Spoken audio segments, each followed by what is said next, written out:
예수님만 바라보자. 왜? 오늘은 본문 읽는 거 생각하고요. 지난주에 예수님만 바라보자 왜 시즌 1을 했습니다. 그래가지고 오늘은 시즌 2로 넘어가서 이 본문 말씀의 그 주된 내용을 보면은 이제 제자들이 배를 타고 갈릴리 호수에 갔을 때 풍랑을 만나 가지고 그때 이제 예수님이 물 위를 걸으시고 그때 이제 베드로가 물 위를 걷는 그 장면, 그 장면을 그 저번 주에 다 설명을 했고요. 그 가운데 절망이란 단어로 그 설명을 했었는데 그 절망의 그 대표적인 그 모습을 보자면은 이스라엘 백성이 애굽에서 출애굽해가지고 이제 홍해 바다 앞에 딱 섰을 때 그때 이제 사방이 막혀 있고 사면초가 당했을 때 그때 이스라엘 백성의 그 절망 가운데 있다는 거 설명했는데요. 다시 한번 사진을 보고 한번 좀 상기했으면 좋겠어요.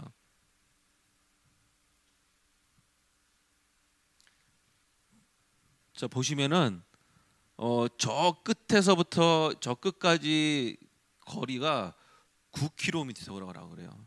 예, 어마어마하죠.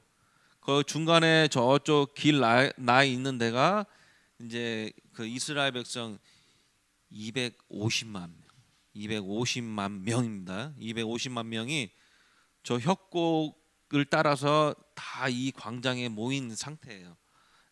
근데 이제 제가 지난주에도 얘기했지만은 이 250만 명이면은 시카고의 그 주민들이 260만인데 거의 시카고 주민들이 다 이 자리에 한 자리에 다 빽빽하게 앉아 있다고 생각하시면 돼요. 네. 그래도 상상이 안 가요. 예. 라구나 비치요. 예, 예, 예. 계곡 지나서요. 맞습니다. 이 다음 그 사진을 보면요. 그 협곡이 저 꾸불꾸불하게 저렇게 길이 되게 길더라고요. 보니까는 저 길 사이로 왔다고 생각하고 뒤에 애국 군대가 쫓아온다고 생각 한번 해보십시오.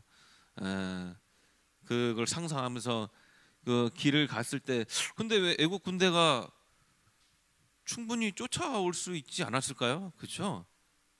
그거 생각 안 해봤을까요? 근데 나중에 알고 보니까요 애국 군대가 쫓아왔지만은 못 오게끔 또 불기둥으로 하나님이 또 막으신 역사가 있었다고 합니다. 그 뒤를 이어서 또 한 장면을 제가 보면서 왜 예수님만 바라보자 얘기를 하려냐면요. 그, 지금 보이는 사진을 보면은 풍랑 가운데 만난 저기 배 지금 이게 파도 치는 거 보이시죠? 파도 치는 거 보이시고 사실은 좀 더 어둡고 더 약간 좀 두려운 그 그림을 제가 많이 찾아봤는데 없더라고요. 그나마 파도가 많이 쳤던 그 장면이 저 장면이더라고요. 저거를 제가 얘기하려고 하는 이유는요. 제가 그 제자들의 마음을 알겠어요. 그 풍랑을 만났을 때 그 제자들의 마음이 어땠는가를 알게 됐는데 왜냐하면은 제가 태국에 있었을 때 관광 가이드로 잠깐 손님들 섬겼습니다. 예.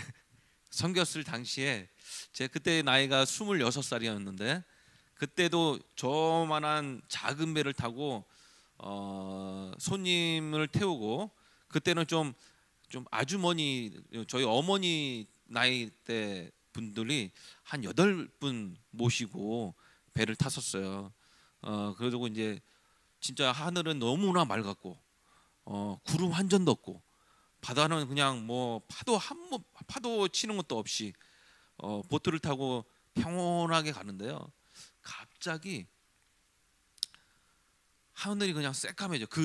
저희 있는 쪽에만 그냥 검은 구름이 갑자기 싹 오면서 그 그 완전히 그 빛이 비춰진 그 햇살은 어디 가고 없고 정말 흑암, 아무것도 안 보이고 정말 눈앞이면 컴컴할 정도로 너무나 새까맣게 갑자기 환경이 바뀌어요. 그러면서 갑자기 어두워지면서 그 다음에 어떻게 되냐면은 어두워지니까는 아까처럼 파도가 막 치는 거예요. 파도가 치면서 이제 출렁출렁 거리겠죠. 그때 심정은 제가 평생 뭐 앞으로도 뭐 누릴까 아니 앞으로도 있을까 말까 한 건데요. 정말 저한테는 특별한 경험이었어요. 정말 두려웠어요. 아, 이대로 죽는구나. 그냥 배를 그냥 잡고 버틸 수밖에 없어요. 출렁이고 뭐 어둡죠. 두려움 가운데 있죠. 근데 제가 관광 가이드다 보니까 제가 흔들리면은 손님들은 어떻겠어요? 예, 거기 어머니 뻘 계신 분들은 얼마나 두려웠겠어요. 근데 제가 그때 당시에 제가 무엇을 바라봤냐면은 배를 운전하시는 선장을 바라봤어요. 선장을 딱 바라보면서 선장 눈을 딱 봤는데 제가 신호를 줬어요. 괜찮냐? 이거 지금 괜찮은 거냐?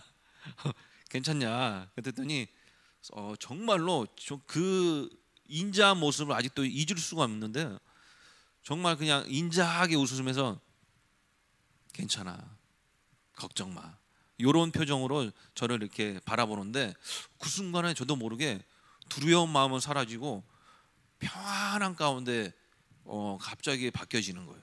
왜냐하면은 그 배 키를 잡고 있는 선장이 괜찮다는데 믿어야죠. 그때는 제가 마음을 놓고 저의 그 밝은 모습을 보면서 저희 손님들한테 걱정하지 마시라고, 이 순간을 즐기라고, 지금 이런 환경 어디 놀이기구 가서도 전혀 경험하지 못하는 상황이니까는 즐기셔라. 그러면서 제가 오히려 파도를 타면서 물을 맞으면서 제가 야호 했어요. 그러니까 그때서야 손님들이 안심을 하고 이거는 즐겨야 되는구나.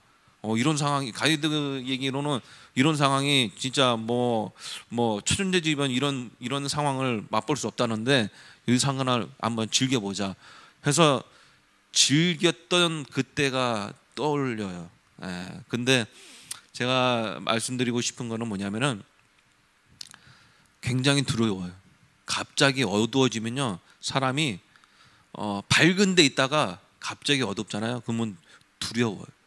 그리고 두려운데 누가 잡아줘도 헤어나오지 못할 정도로 그냥 좀 마음이 좀 혼란스러워져요. 근데 그 어두운 가운데 있다 보니까는 두렵다 그랬잖아요. 실내로 그 두려움을 제가 좀 표현하고 싶은 게 뭐냐면은 다들 그 바다 이런 데 가면 스노클링 하시잖아요. 그러면은 태국의 동남아 쪽에 보면은 그냥 눈으로 보이는데 눈으로 보이는 높이가 한 가슴 정도 높이로 이제 보여져요. 근데 실제로 들어가면은 3m, 4m예요. 그 순간 아무것도 모르고 뛰어든 사람은 그 깊이에 놀래가지고 심장마비가 온 사람도 있어요.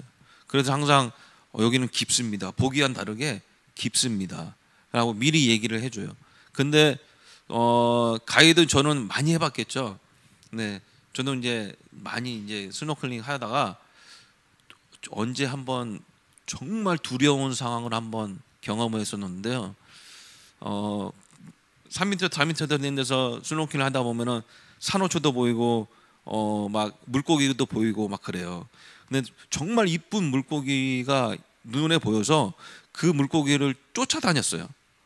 쫓아다니다가 제가 어떤 모습을 봤냐면은 그 제 눈에 그 산호초나 이런 게 훤히 보이는 그 상황에 갑자기 그 절벽의 경계선까지 제가 간지도 모르고 경계선에 갔는데 그 순간 제가요 어떤 느낌이었냐면요 눈앞에 그냥 보이는 그런 상황인데 갑자기 그 경계의 면이 보이면서 그 반대편에는 시커멓게 빨려 들어가는 그런 어떤 어두움이 그 경계선언에 딱 보이는 순간에 제가요 심장이 멎는 줄 알았어요. 심장이 멎는 줄 알았어요. 아, 이래서 사람이 심장마비가 오는구나. 얼마나 두려우면 심장마비가 올까. 그래서 제가 얼른 뒤로 돌려서 다행히 보트가 옆에 있어서 망정이지 아니었으면요 전 그 자리에서 아마 심장마비 와가지고 죽었을지도 몰라요.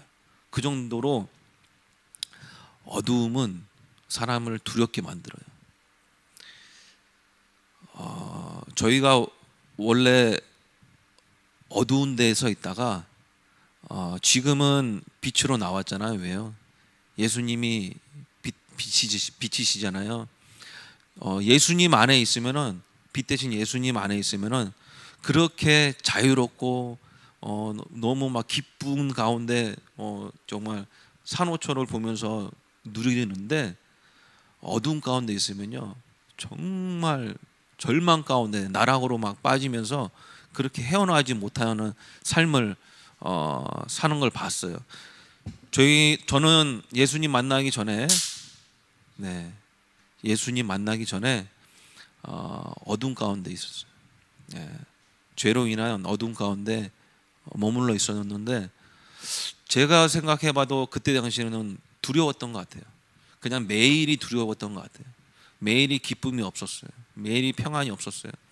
근데 예수님이, 빛 대신 예수님이 저를 만나서 건져주시고 저를 자녀 삼아 주시고 그때부터는 정말 빛의 자녀로서 살아갈 때, 물론 풍랑이 일어나고 힘든 상황이 온다 할지라도 절망 가운데 있지는 않았어요.